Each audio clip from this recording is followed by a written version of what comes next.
Bismillahirrahmanirrahim. Assalamualaikum warahmatullahi wabarakatuh. Alhamdulillahi rabbil alamin wa bihi nasta'in ala umuri dunya waddin. Salatu wassalamu ala nabiyyina Muhammadin wa ala alihi wa ashabihi wa man tabi'ahum bi ihsanin ila yaumiddin. Asbahna ala fitratil Islam wa ala kalimatil ikhlas wa ala din nabiyina Muhammadin sallallahu alaihi wasallam wa ala millati abina Ibrahim hanifan muslim wa ma kana minal musyrikin. Alhamdulillah jamaah Bapak Ibu yang dirahmati Allah Subhanahu wa taala. Allah Subhanahu wa taala memberikan kita kenikmatan yang begitu banyak. Kita wajib bersyukur kepada Allah.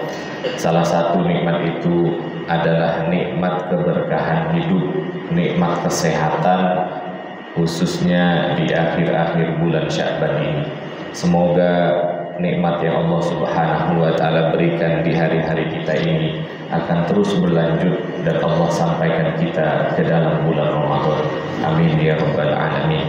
Kita bersalawat kepada Rasulullah sallallahu alaihi wasallam, kepada keluarganya, kepada sahabatnya, dan semoga kita semua termasuk dari umat Rasulullah sallallahu alaihi wasallam yang akan bersama Rasulullah masuk ke dalam surga Allah Subhanahu wa taala. Jamaah rahimani rahimakumullah, pada kesempatan yang mulia ini insya Allah kita akan membahas tentang sesuatu yang sebentar lagi akan kita lakukan, yaitu berpuasa di bulan Ramadan, kewajiban berpuasa di bulan Ramadan. Yang akan kita bahas di kesempatan yang mulia ini adalah adabus siyam, adab-adab berpuasa. Apa saja yang kita lakukan ketika kita berpuasa agar puasa kita itu bisa menyampaikan kita kepada tujuan dari berpuasa itu. Allah Subhanahu wa taala berfirman di dalam Al-Qur'an, a'udzubillahi minasyaitonir rajim, ya ayyuhalladzina amanu kutiba 'alaikumus shiyam kama kutiba 'alal ladzina min qablikum la'allakum tattaqun. Kita berpuasa di bulan Ramadan sebagaimana juga dilakukan oleh umat-umat sebelum kita, tujuannya agar kita menjadi pribadi yang bertakwa. Nanti setelah Ramadan kita menjadi pribadi yang baru, yang lain, yang tambah takut kepada Allah, tambah harap kepada Allah, tambah baik kepada semua. Jemaah rahimani rahimakumullah, Ramadan jika kita lalui dengan memberikan adab-adabnya, jika kita berpuasa dengan baik, maka ada jaminan dari Rasulullah SAW di dalam riwayat Muslim, man shoma Ramadan imanan wa ihtisaban ghufira lahu ma taqaddama min dhanbi.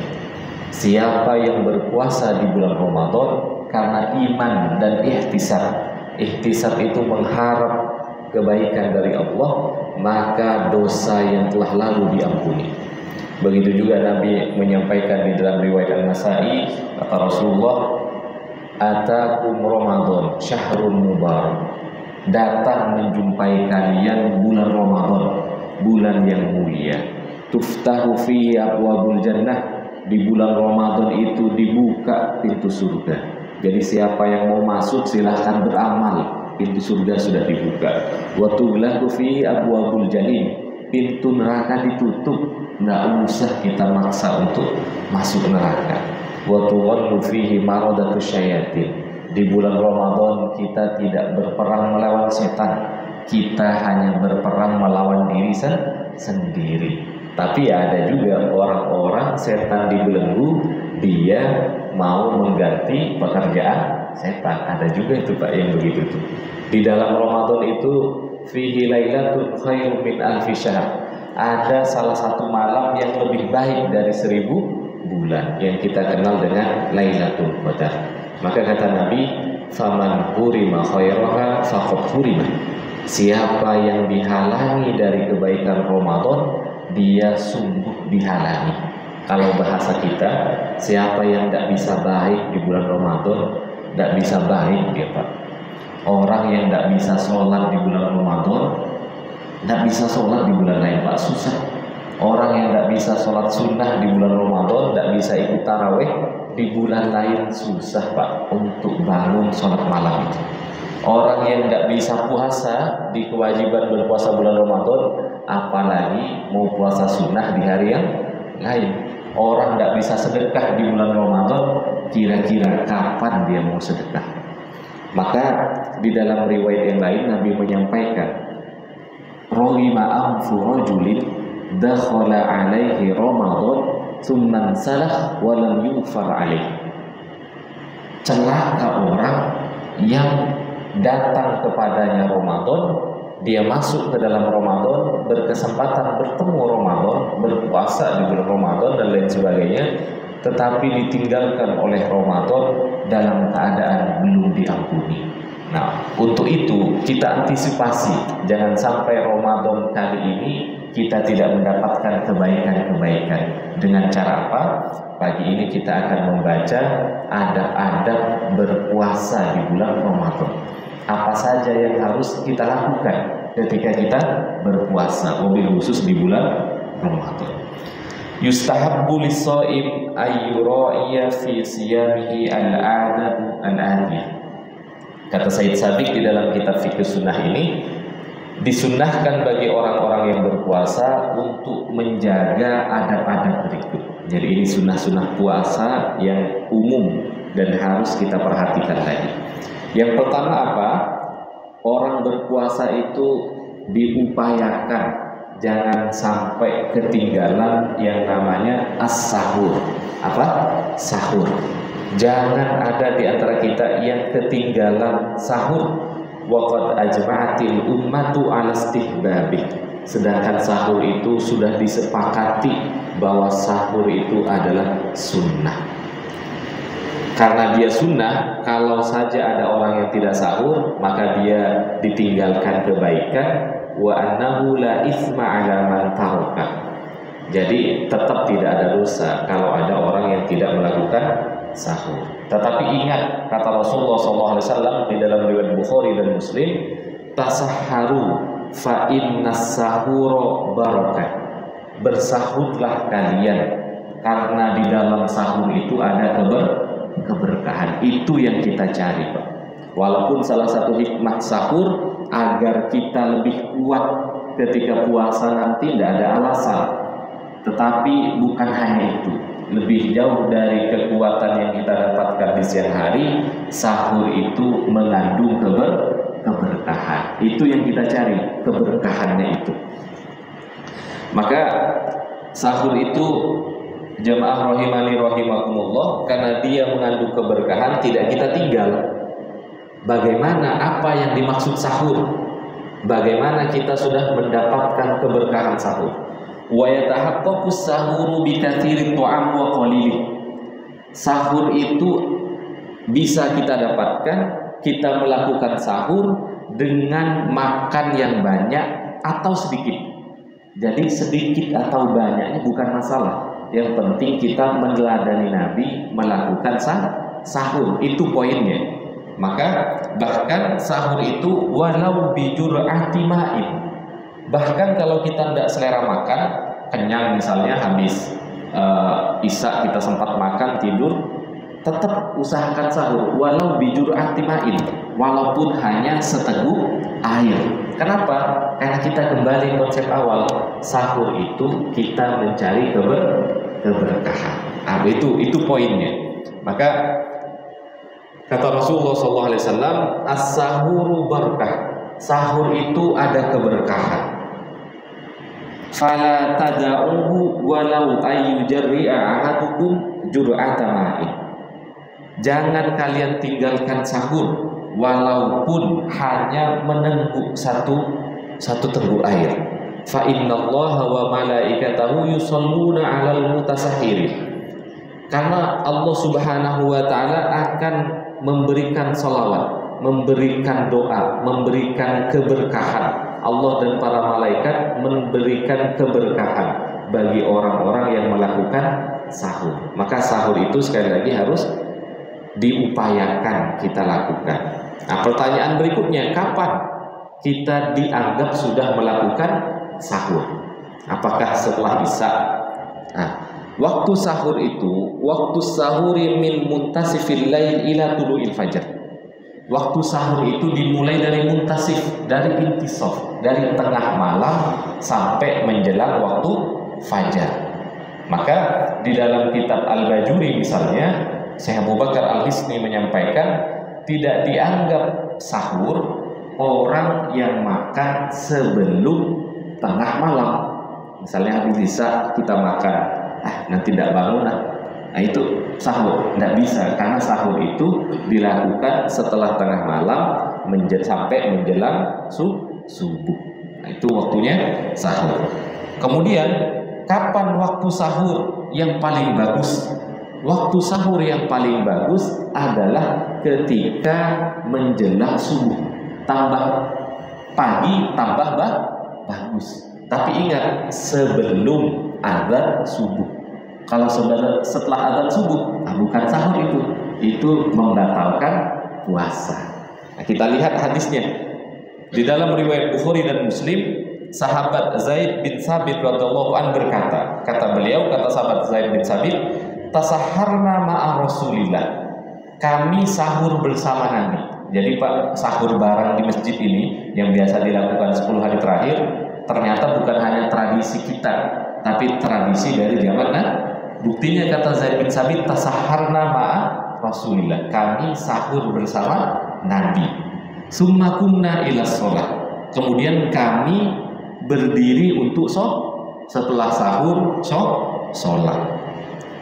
Ada jaraknya, ada Pak, karena Zaid bin Sabit bertanya, aku bertanya, kam maka bainakuma, ya Nabi, jaraknya ini berapa antara sahur dan sholat itu? Apa kata baginda Nabi? Qala khamsina ayat. Jarak di antara makan dan sholat itu sekitar membaca 50 ayat. Nah, 50 ayat itu lumayan Pak. Kalau diestimatikan waktu bisa 7 sampai 10 menit, tergantung cara membacanya. Ini yang dijadikan dasar ya di Kementerian Agama di Asia Tenggara biasanya, membantu kita karena kita mungkin tidak biasa mengukur ayat itu, dibuatlah namanya waktu imsak. Nah, itu waktu ideal untuk kita sudah tidak makan, mempersiapkan diri untuk sholat. Tetapi sekali lagi, imsak yang nggak ada di zaman Nabi. Tetapi Nabi sahur, habis itu jeda 50 ayat baru sholat. Kalau kita mau melakukan itu ya silahkan. Ada di antara kita tidak mau imsak karena Nabi tidak melakukan imsak, ya terserah. Tetapi praktek yang Nabi itu yang kita bahasakan dengan bahasa imsak itu. Nah, itu dirubah bahasanya saja oleh Kementerian Agama untuk memudahkan kita semua. Tetapi waktu sahur itu ya kembali kepada hadis ini, kata Rasulullah SAW, la tazalu ummati bi khairin ma ajjalul fitr wa akhirus sahur. Umatku akan selalu berada di dalam kebaikan selama ajilul fitr, cepat berbuka dan sahurnya lama. Nah, itu Pak. Tetapi ya tadi praktek yang paling sempurna seperti tadi ya, ketika ada jarak antara sahur dan sholat, agar kita sempat membersihkan diri, sikat gigi dan lain sebagainya. Itu salah satu hikmahnya. Tapi bagaimana kalau kita lambat bangunnya? Ya silahkan sahur di waktu imsak, tapi jangan sampai ketika azan masih makan. Nah, itu sepakat para ulama mazhab bahwa itu membatalkan puasa kita. Nah, kalau kita ragu-ragu sudah masuk sahur, sudah waktu fajar atau belum. Fajar itu kan ada 2 Pak. Kalau di dalam Al-Quran, wa kulu washrabu hatta yatabayyana lakum al-khaytul aswadu minal khaytil abyadi minal fajar. Silahkan makan dan minum sampai jelas di antara kalian al-khaytul abyad minal khaytil aswad minal fajar. Sampai jelas mana benang putih, mana benang hitam. Dulu Pak, di awal-awal ayat ini dulu sahabat itu sahabat itu kan polos Pak ya. Kalau Nabi katakan apa dia lakukan. Betul-betul ada yang naruh benang Pak di depan rumahnya. Benang 2 ditaruh, baru dilihat. Kalau begini Pak, kalau tidak ada lampu, taruh benang di depan, masih belum kelihatan tuh. Nah sehingga sahabat ini ya sudah boleh makan. Karena ayatnya hatta yatabayyana lakum al-khaytul abyadu minal khaytil aswad. Kan begitu ayatnya. Begitu taruh di depan, baru ke masjid lapor ke Nabi. Kayaknya tadi aku masih makan Nabi. Apa ini ada namanya? Belum kelihatan benang putih dan benang hitam. Maka ayatnya turun ayat lagi minal fajar. Yang dimaksud itu bukan benang bentulan, tapi yang dimaksud fajar. Ada fajar hitam, ada fajar putih, atau bahasa kita fajar sodik dan fajar kadhib. Fajar sodik Pak sekitar jam 3. Kalau tadi mungkin jam 4-an. Nah itu yang menerangnya ke sini, memanjang itu fajar pertama. Itu biasanya azannya sahabat Bilal bin Rabah, azan untuk orang sholat malam. Nanti itu hilang lagi, muncul fajar yang beneran, yang muntasyir, yang menyebar begini pagi sampai pagi. Itu namanya fajar sodik. Yang pertama itu belum boleh makan, yang kedua azan subuh tidak boleh makan. Nah, Nabi pernah menyampaikan Pak, ada orang yang tidak mau terkait konsep imsak. Tidak mau saya konsep imsak. Kalau saya lagi makan, baru masjid ini azan, saya selesaikan. Karena ada hadis itu, hadis sahih.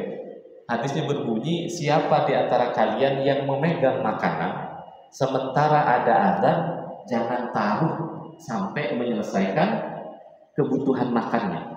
Tapi ulama Syafi'iyah Pak, contohnya di dalam kitab Kifayatul Akhyar, Syekh Abu Bakar Al-Hisni menyampaikan, itu sudah diteliti oleh ulama. Hadis itu tidak berdiri sendiri, tapi gabung dengan hadis berikutnya yang berbunyi, makanlah kalian kalau mendengar azannya Bilal bin Rabah.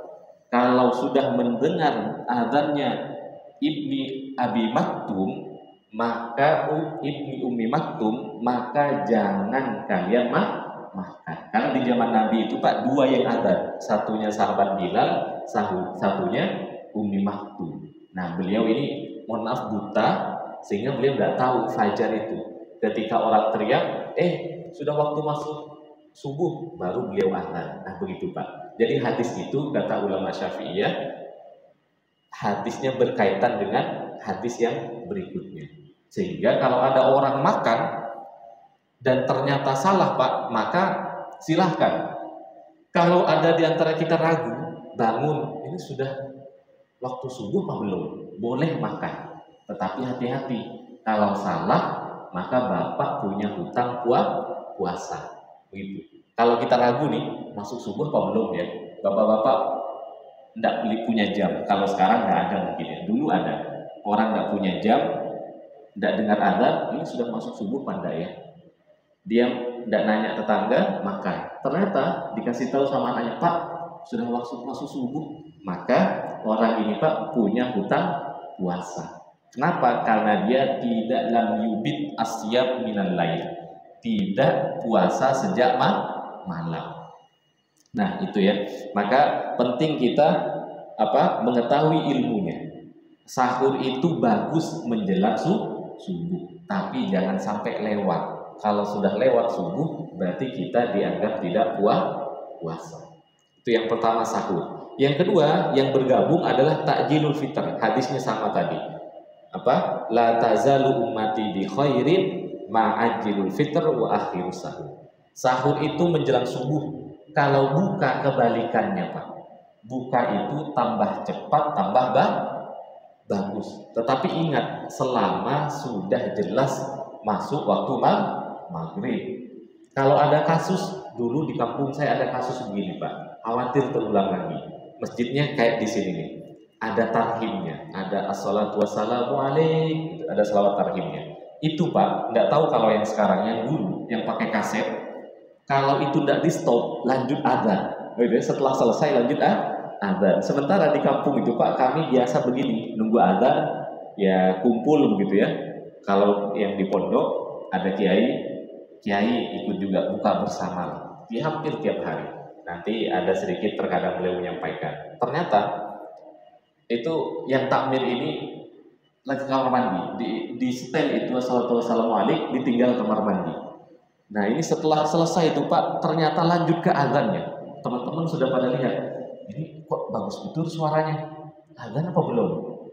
Kata satunya, azan loh, sunnah loh, kalau sudah azan kita makan. Sudah, nama juga santri ya, tanpa pikir panjang kita makan. Melihat santri makan, kiai juga makan. Nah setelah itu dimatikan, baru mohon maaf teman-teman, belum waktunya maghrib. Ini teman-teman ini Pak, kurang asem katanya. Kita dikerjain lagi. Baru habis itu kiai ceramah, baru beliau sampaikan. Bapak-bapak, adik-adik, anak-anak, kita batal puasa tadi karena kita makan sebelum waktunya. Maka nanti kita harus ganti di lain waktu. Kita harus punya utang puasa. Apa kata teman-teman? Bukan urusan saya, kiai. Nggak mau ganti pokoknya. Dia yang tanggung jawab. Nah, itu Pak. Artinya hati-hati yang takbir masjid. Pokoknya kalau sudah Ramadan jangan lupa dimatikan tarhimnya itu, jangan sampai azan belum waktunya. Karena orang-orang itu batal. Nah, di dalam Al-Bajuri, Al-Mujairi disampaikan kalau takbirnya lalai, sengaja lalai, dosa nanggung dosanya orang. Ya kalau nggak sengaja ya tidak ada dosa. Tapi dia harus umumkan ke orang-orang, Pak, nanti ganti di lain waktu ya, karena Bapak batal, saya salah. Nah, itu kira-kira berani Bapak umumkannya begitu ya. Nah, saya pernah kumpul lagi Pak dengan teman-teman itu di pondok, waktu ada reuni, saya tanya, dulu antum betulan ganti kan? Kata teman, ada satu teman, satunya ada yang bilang, ya gantilah, orang sudah dibilang kok, kita sudah tahu hukumnya ganti. Ada yang bilang, aku enggak ganti ya, belum bisa aku terima katanya. Kita yang tidak salah, kita harus ganti. Gitu Pak. Ada teman yang tidak terima begitu ya. Tapi ya dosanya kita tidak dosa, cuma kita kewajiban mengganti puasa di hari lain karena jelas kita tidak puasa. Itu yang kedua. Yang ketiga, sunnah berpuasa yang harus kita lakukan adalah ad-du'a'u indal fitri wa asna asyam. Berdoa ketika puasa. Perbanyak berdoa, sempatkan berdoa selama kita puasa. Wabil khusus ketika menjelang berbuka. Karena ada hadis Nabi Muhammad SAW, kata Rasulullah, inna lis-shaim inda fitrihi da'watun nadhurat. Sesungguhnya orang yang berpuasa ketika berbuka ada doa yang tidak ditolak. Kata para ulama, kalau doanya tidak bertentangan dengan hadis Muslim yang ditulis oleh Imam Nawawi, penghalang doa yang paling kencang itu Pak, haram. Kalau kita berdoa, terutama ketika berbuka, tidak ada yang haram di badan kita, di baju dan di darah kita, insya Allah diterima itu Pak. Entah diberikan di dunia atau nanti di akhirat. Tapi kalau kita bawa yang haram, maka kata para ulama, makanan haram itu menyebabkan sholat kita tidak diterima minimal 40 hari 40 malam. Kenapa? Makanan itu bisa mengalir lidah. Nah, sedangkan penolak doa, tidak dikabulkannya doa karena salah satunya ada yang haram. Nah, apa doanya? Silahkan berdoa apa saja. Tetapi ada doa yang warid dari Rasulullah, 3 doa ini. Hadisnya diriwayatkan oleh Imam At-Tirmidzi semuanya. Yang pertama, kita sudah hafal semua. Allahumma inni as'aluka an taghfirli. Allahumma inni as'aluka an taghfirli. Atau biasanya dulu itu ditambah Allahumma inni as'aluka bi rahmatika an taghfirli. Pilihan doa pertama ketika berbuka. Yang kedua adalah doa yang kita juga sudah hafal semua, yaitu zahamat dhama'u wa batallatil uruku wa thabatal ajru insyaallah. Yang kedua. Yang ketiga adalah doa yang Allahumma lakasumtu wa ala rizqika aftartu. Tiga-tiganya ini diriwayatkan Imam Tirmidzi. Kata Imam Tirmidzi, hadza hadisun hasan. Semuanya hadisnya benar, tidak bermasalah. Jadi tidak usah kita ribut, teman kita pakai Allahumma inni as'aluka antal firoli, satunya pakai zahamaddo ma'u, satunya pakai Allahumma laka sumtu. Yang penting kita berdoa. Nah, kata guru saya, Pak, ini sebenarnya bisa dikompromikan doa ini dari redaksinya. Redaksinya itu yang Allahumma inni as'aluka antal firoli dibaca sebelum makan. Sama Allahumma lakasumtu dibaca sebelum makan. Dari redaksi teksnya ya. Tetapi di hadisnya tidak disebutkan. Hanya ada 3 riwayat Nabi pernah berdoa dengan 3 doa ini. Maka baca Allahumma inni as'aluka antaghfirli, makan kurma, mau minum air, setelah itu baca zahabat doma'u wa batallatil uruku wa thabatal ajru. Secara redaksi doa itu pas, Pak. Sebelum berdoa, ya Allah, aku minta kepadamu dengan rahmatmu yang luas, tolong ampuni aku. Makan.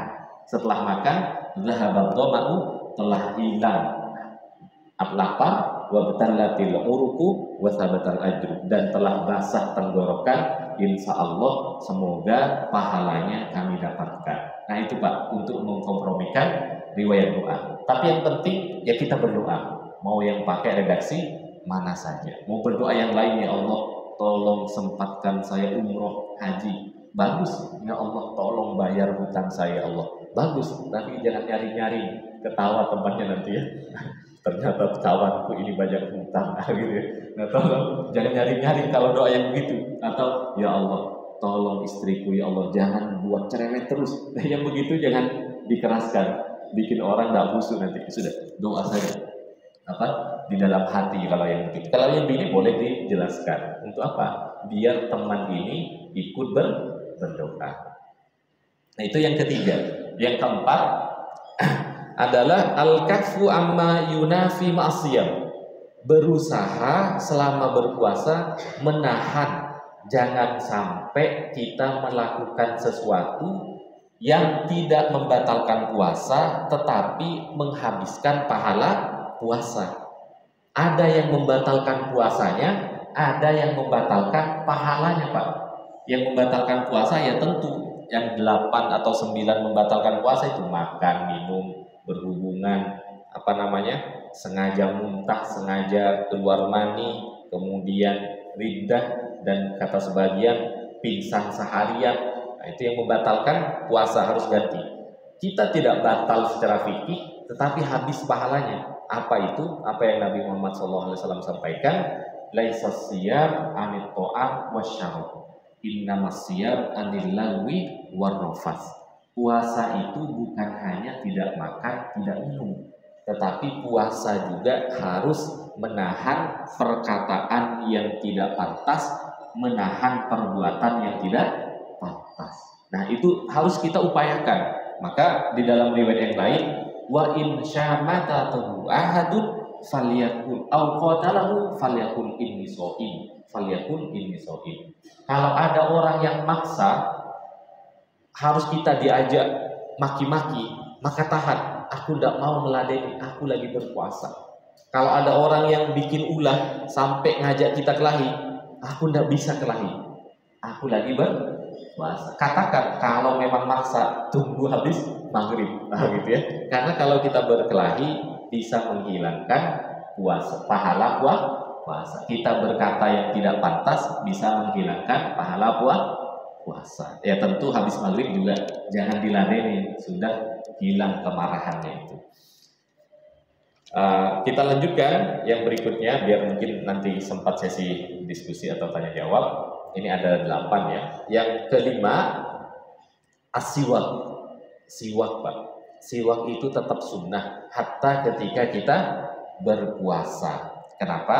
Karena Rasulullah SAW wa kana nabiyyu yatawassaku wa huwa shaim.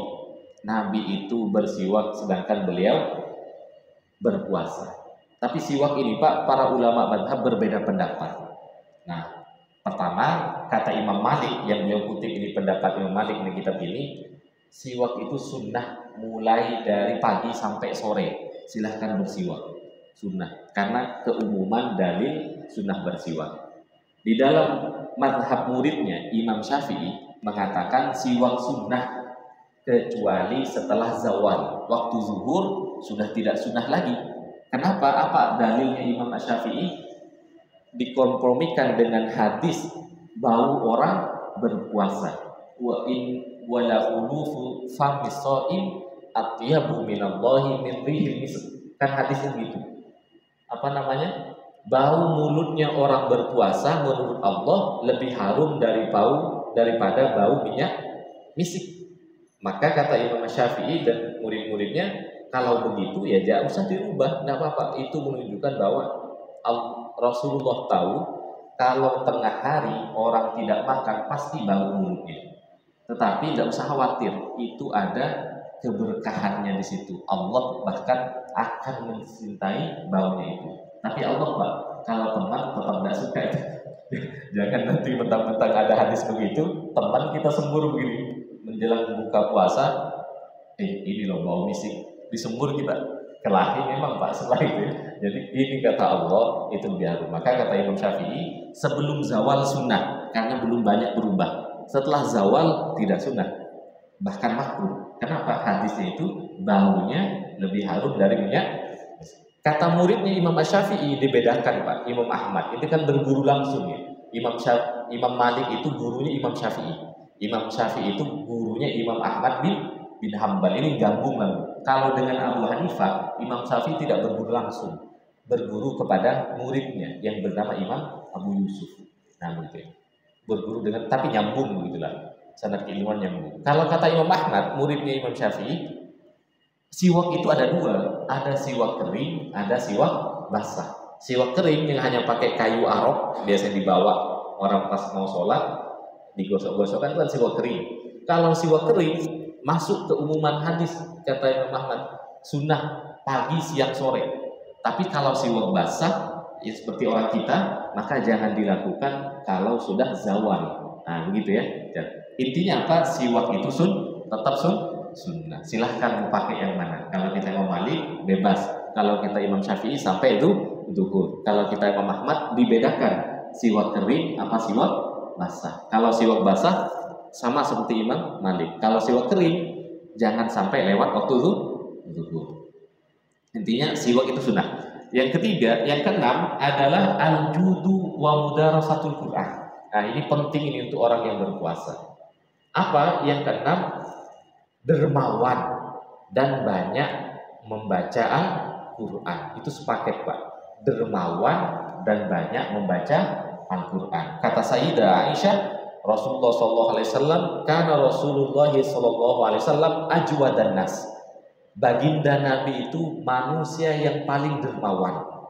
Wa kana ajwadu ma yakunu fi Ramadan hina yalqahu Jibril. Dan dermawannya Nabi itu jauh lebih dermawan ketika masuk bulan Ramadan. Bahkan Jibril itu sering datang menemui Nabi. Apa yang dilakukan? Wa kana yalqahu fi kulli lailah min Ramadan fayudarisuul Qur'an. Nah, malaikat Jibril Ramadan itu tiap malam datang kepada baginda Nabi mengajak tadarus Al-Qur'an. Wa kana ajwadu bil khairi min rihil mursalah. Untuk kedermawanan kata Sayyidah Aisyah, Nabi itu lebih dermawan daripada angin yang berhembus. Di dalam riwayat Pak Nabi itu kalau sudah di masjid baca Quran, kalau ke rumah tanya istrinya, apa yang bisa kita keluarkan. Begitu Pak. Nah, Ramadan itu harusnya menjadikan kita pribadi yang lebih dermawan. Kenapa? Karena kita berpuasa, aduh tidak enak nih, lapar seharian. Bagaimana orang miskin itu? Bukan hanya lapar seharian, sepanjang hidup Pak mereka bisa lapar. Maka dengan latihan berpuasa tambah pedulilah kita. Itu salah satu hikmahnya. Yang terakhir, yang ketujuh adalah al-ijtihad fil ibadah fil ashril awakhir min Ramadan.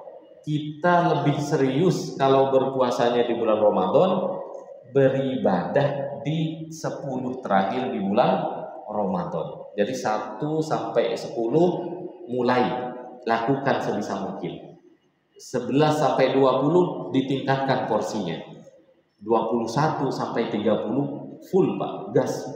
maksimal sudah. Bahkan di dalam riwayat yang disampaikan Imam Muslim, kana idza dakhala al-ashra al-awakhir ahya lailah. Nabi kalau sudah masuk 10 terakhir itu bergadang, Pak. Ahya lailah. Artinya bahasa Indonesianya bergadang mungkin ya, menghidupkan malam-malamnya. Malamnya itu juga jadi siang juga. Tapi tidak dibalik, Pak. Malamnya jadi siang, siangnya jadi malam. Tidak begitu juga. Malam banyak taraweh, banyak baca Quran, siangnya tidur dari pagi sampai sore, bangun zuhur, bangun asar. Bukan begitu konsepnya. Siangnya tetap beribadah, malamnya ditambah. Ya ada tidurnya siang, tapi tidak dominan. Walaupun ada hadis yang mengatakan begini, naumus shaim ibadah. Tidurnya orang berpuasa termasuk ibadah. Tapi bukan yang dimaksud hadis itu bukan sejak sahur tidur kita, zuhur bangun, sholat tidur lagi sampai asar, bangun lagi tidur lagi menjelang. Nah itu bukan begitu, Pak. Jangankan kita, ya hewan saja kuat, Pak, kalau cuma begitu ya. Jangankan sehari, Ashabul Kahfi itu 300 tahun kalau hanya tidur, tidak ada masalah gitu ya. Bahkan bukan hanya Ashabul Kahfinya, hewan peliharaannya juga ikut tidur selama 300 tahun. Jadi kalau ada anak kita, Pak mau tidur, tidak boleh puasa itu tidur terus gitu ya. Kalau sambil beribadah kemudian kita tertidur, sewajarnya itu dinilai ibadah. Kalau kelewatan, ya sudah bukan nilai ibadah lagi, itu menghilangkan potensi kita beribadah. Nah, Nabi Muhammad SAW tambah membangunkan malam-malamnya wa aiqadhu ahlah. Beliau bukan hanya beribadah sendiri, dibangunkan keluarganya ikut beribadah. Dan wasyaddal mi'zar, Nabi mengencangkan sarungnya. Apa kata ulama? Dua ya syaratnya hadis yang syaddal mi'zar. Yang pertama, beliau kurangin datangin keluarga. Bahkan beliau iktikaf, tidak mendatangi istri, dan beliau tambah serius di dalam beribadah. Jemaah rahimani rahimakumullah, itu beberapa adab di dalam kita berpuasa agar tujuan berpuasa melahirkan pribadi baru itu bisa tercapai dengan cara mengikuti semua apa yang Rasulullah SAW lakukan ketika berpuasa, sahur, berbuka, berdoa, menahan yang tidak perlu, melakukan siwak, kemudian dermawan, banyak baca Quran, dan serius beribadah 10 terakhir bulan Ramadan. Semoga kita semua bisa melakukan apa-apa yang sudah kita pelajari hari ini. Didengarnya mudah, saya juga menyampaikannya mudah, tapi yang lebih penting adalah praktekkan. Ilmu kalau tidak dipraktekkan ibarat pohon yang tidak berbuah, kata makalah dulu. Buahnya ilmu itu dipraktekkan. Dan ada ancaman bagi orang yang tidak mempraktekkan ilmu, dia bisa masuk neraka duluan daripada orang yang tidak memiliki ilmu. Semoga kita semua bisa mempraktekkan adab-adab hadis-hadis yang sudah kita baca tadi. Mungkin masih ada waktu 2-10 menit mungkin ya, kan kita sudah masuk waktu isyraq. Dipersilahkan bagi yang ingin bertanya atau menambahkan. Silakan. Terima kasih. Assalamualaikum warahmatullahi wabarakatuh. Assalamualaikum warahmatullahi wabarakatuh. Apa yang disampaikan Ustaz tadi saya rasa cukup jelas. Cuman ini ada satu pertanyaan saya Siap. terkait menentukan tadi waktu sahur, kemudian menentukan waktu buka. Saya rasa cukup jelas. Yang ingin saya tanyakan Ustaz, menentukan satu Ramadan dan menentukan satu Syawal. Karena ini setiap tahun itu diperdebatkan di negara kita. Terima kasih. Assalamualaikum warahmatullahi wabarakatuh. Waalaikumsalam warahmatullahi wabarakatuh. Baik, pertanyaannya terkait dengan sahur dan berbuka mungkin tadi cukup jelas ya, dengan perbedaan yang sudah saya sampaikan. Bagaimana kita menentukan satu Ramadan? Kalau dalam kitab ini bima yathbutu syahr, dengan apa kita menetapkan kalau sudah masuk bulan. Kan ayatnya jelas. Apa itu? Faman syahida minkum syahra falyasum. Siapa yang melihat bulan maka silakan harus berpuasa. Maka yasbutu syahrul Ramadan bi ru'yatil hilal walau min wahidin adlin au ikmali iddati Sya'ban salasin. Cara menentukan masuk Ramadan atau tidak berpatokan kepada hadis sumu li ru'yatihi wa aftiru li ru'yatihi. Hadisnya sama, Pak. Cuman metodenya nanti yang berbeda. Berpuasalah kalian kalau sudah melihat bulan dan akhiri puasa. Aftiru itu maksudnya berlebaran kalau sudah melihat bulan. Patokannya melihat bulan. Hatta biru'yati wahidin ahdilin. Bahkan kalau dilihat oleh satu orang, siapa? Tapi orangnya itu terkenal dengan adil. Misalnya, mohon maaf, imam sholat kita misalnya, atau orang biasa melakukan sholat berjamaah. Itu ciri-ciri orang adil di dalam kategori Islam. Tidak pernah berbohong, tidak terkenal kalau pelaku dosa. Itu ciri-ciri orang adil. Orang itu mengatakan, saya melihat bulan, tadi mancing baru ada bulan, besoknya berpuasa. Tapi ulama berbeda. Orang yang melihat wajib berpuasa. Orang yang mendengar kalau ragu dengan pengakuannya boleh dia tidak berpuasa. Itu yang pertama, melihat bulan. Yang kedua, metodenya adalah ru'yah itu bukan hanya melihat bulan secara kasat mata. Nah, ini Pak nanti perbedaan metode ru'yah dan metode melihat dan metode hisab. Sama-sama hadis yang dipakai, Pak. Berbuka kalau ada puasa, kalau ada bulan, berbuka kalau ada bulan. Maksudnya lebaran ya. Patokannya sama-sama ada bulan. Maka kalau orang yang menggunakan metode ru'yah, harus bulan itu dilihat oleh mata. Kalau yang melihat metode hisab, yang dimaksud itu kalau ada bulan sudah masuk bulan satu. Walaupun tidak dilihat mata, tapi kalau sudah masuk bulan 1, kita harus berpuasa. Itu metode hisab. Maka metode ru'yah dan hisab ini, Pak, sama-sama diakui, tetapi memang bisa dan mungkin untuk berbeda. Bisa dan akan sangat mungkin untuk berbeda Ramadan tahun ini. Karena kemungkinan perbedaan, Pak, perbedaan matlak istilahnya. Saya tidak menguasai betul ilmu astronomi, ilmu falak di dalam ilmu pondok pesantren. Secara umum saya belajar, tapi saya tidak bisa mengukurnya. Kenapa bisa berbeda? Karena orang yang menetapkan ru'yat, Pak, menetapkan bulan itu bisa dilihat mata telanjang, misalnya kalau lewat 2,5 derajat. Kalau hisab, walaupun belum itu, pasti bulan sudah ada. Tapi tidak mungkin kemungkinan bulan ini, Pak, tidak sampai 3 derajat tahun ini. Sehingga yang menggunakan metode ru'yah kemungkinan tidak bisa melihat. Yang menggunakan metode hisab bisa dihitung, Pak, 50 tahun lagi bisa dihitung. Mana yang benar? Ya tentu ini perdebatan yang tidak ada habisnya. Orang yang akan menggunakan metode ru'yah baca hadisnya. Sumu li ru'yatihi wa aftiru li ru'yatihi. Fa in humma 'alaikum fa akmilu iddata Sya'ban salasin. Kalau tidak bisa melihat, maka bulan, kalau sekarang kan sudah ada ilmu pengetahuan, dulu tidak ada. Dulu, Pak, di zaman Nabi, di zaman sahabat, kalau lihat bulan puasa.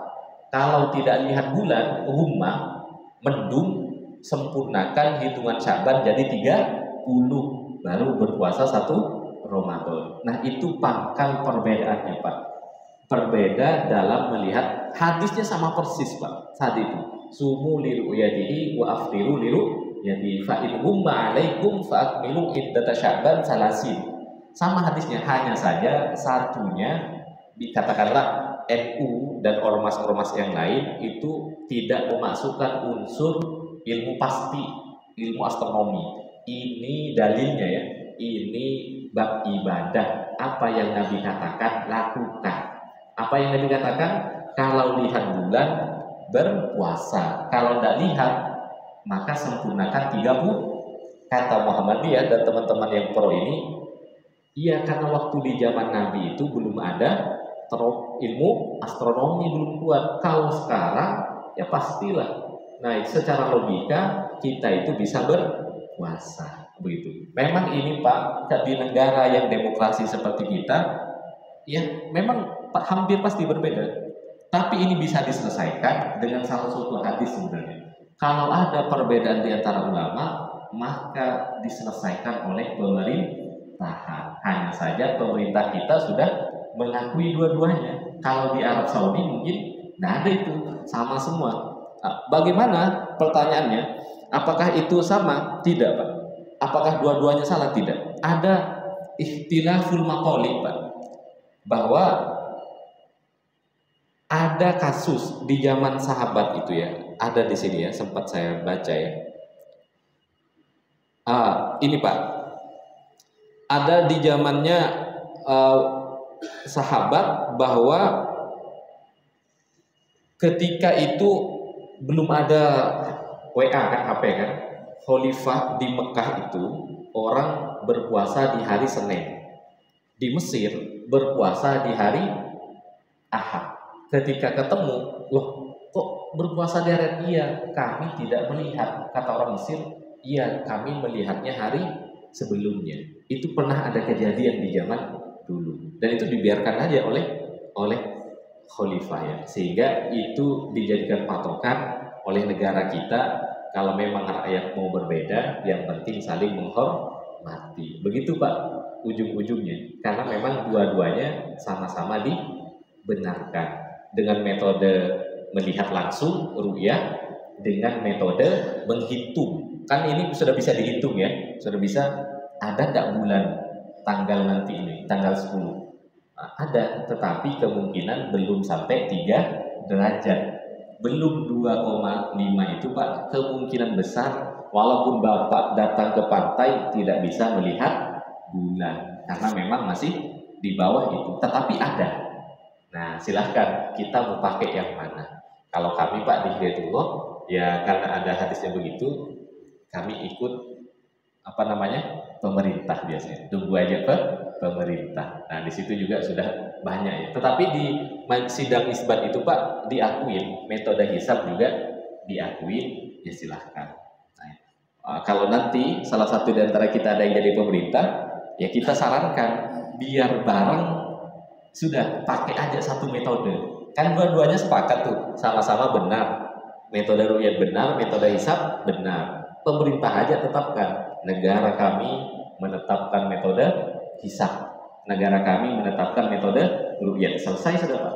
Nah begitu ya. Tapi kan karena memang dibebaskan. Nah begitu. Itu mungkin Pak ini memang ada perbedaan cara ini, dan itu diakui di dalam ilmu Islam. Cukup mungkin Bapak-bapak, Allahu a'lam bishawab. Mungkin satu lagi ya kalau ada. Silakan Pak Aris.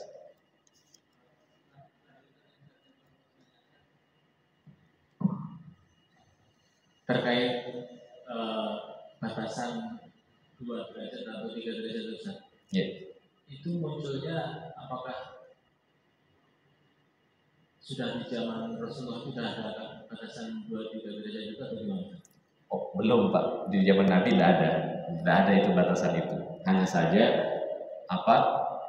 ilmuwan astronomi itu menetapkan bulan itu dianggap ada kalau sudah misalnya 2 derajat. Saya lupa ya, 2 atau 2,5 atau 2,7. Itu tataran ilmu pasti itu dianggap ada. Kalau belum itu dianggap belum ada. Hanya saja kalau belum 3 secara ilmu pasti belum kemungkinan tidak dilihat mata, tetapi bulannya sudah ada. Begitu. Itu aja perbedaannya. Itu masuk dalam yang hisab tadi. Iya, yang hisab. Jadi hisab itu yang penting dianggap ada. Kata para ulama, kan dalilnya kok bisa begitu Ustaz? Ada di dalam Al-Qur'an. Fas'alu ahla dzikri in kuntum la ta'lamun. Kalau kalian tidak tahu, tanya kepada ahlinya. Siapa yang bisa menentukan bulan itu ada tidak? tentu ahli perbulanan, ahli astronomi itu, profesor astronomi itu punya kesepakatan mereka. Kalau di sini berarti sudah ada bulan. Nah, tapi juga orang ahli riyad sudah punya pengalaman. Kalau belum 3, walaupun sudah ada, kemungkinan mata belum melihat. Nah, tadi sudah saya sebutkan ya tentang perbedaan di zaman Islam sudah ada, tapi setelah pasca Nabi ada perbedaan itu. Artinya antara sahabat Quraib dan Ibnu Abbas. Sahabat Quraib dari Mesir, sahabat Ibnu Abbas di Mekah. Quraib ini melihat ke Mesir, kami puasa hari Ahad. Kemudian kami ke Madinah, ternyata di sana puasanya hari Senin. Ditanya, kok bisa begitu? Orang-orang bingung, kok bisa berbeda sih? Baru dijelaskan oleh Ibnu Abbas, tidak apa-apa, silahkan yang melihat hari Senin puasa di hari Senin, yang melihat hari Ahad puasa di hari. Kembali ke hadis tadi, sumu liru yati waftiru liru yatihi. Itu. Sebelumnya, yang kalau di pemerintah Saudi itu menggunakan hisab atau? Saya wallahu alam Pak ya, sepertinya mereka menggunakan hisab sepertinya, karena mereka sudah tentukan jauh-jauh hari. Yang menggunakan ru'yat itu, kalau saya tidak salah Pak ya, negara-negara di ASEAN. Nah, jadi negara ASEAN itu Pak kumpul kementeriannya. Nanti mereka rapat. Negara di ASEAN, Indonesia, ya negara ASEAN kawasan kita ini. Nah begitu Pak. Jadi ya kok bisa berbeda? Ya karena sudah sama-sama ilmunya sudah ada, patokannya dari zaman sahabat ada, sekarang juga sudah ada ilmunya. Nah begitu Pak. Apakah mana yang lebih benar? Tadi Pak di dalam kitab-kitab fikih semuanya diakui. Hanya saja seandainya pemerintahnya tegas, selesai itu permasalahan. Bukan masalah benar, selesai perbedaan itu kalau sudah ditetapkan. Kalau diancam, kalau siapa yang puasa hari Selasa dikasih denda, tidak puasa itu Pak, puasa bareng-bareng gitu. Itulah apa kalau pemerintah mau ambil alih. Tapi kan memang di pemerintahan kita dibebaskan ya, dibebaskan, silahkan gitu. Dengan aturan yang ini.